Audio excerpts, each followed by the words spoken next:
It would be a total change in the ownership of Maine's electric grid. Representative Seth Berry, a major critic of Central Maine Power, wants to create a public power authority similar to the Turnpike and have it buy out Central Maine Power and Emera Maine, then take over the business of delivering electricity. By purchasing CMP and Emera Maine using revenue bonds, Maine Power Delivery would reduce annual costs to Maine customers and businesses by as much as $325 million per year. Berry's plan would have the new authority borrow the billions of dollars needed to buy the companies and have that money paid back through customer electric bills.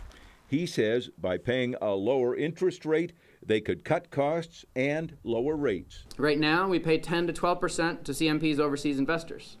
Instead, we could pay 3% or so and keep the difference in our pockets and our local economy. He's getting support from the CMP Ratepayers Group, which has been fighting the power company for a year. I believe now is the time to put power delivery back in the hands of the people. And from people like Bethel business owner Rick Savage. I think that it's a good step forward for everybody in Maine, and when we can all save money on our power bills, why not? But it would require state government to force a sale of the two private companies.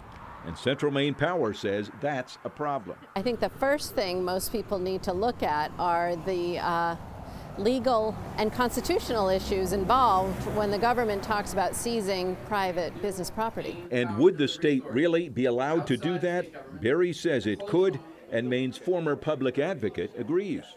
I'm absolutely convinced that they have that authority.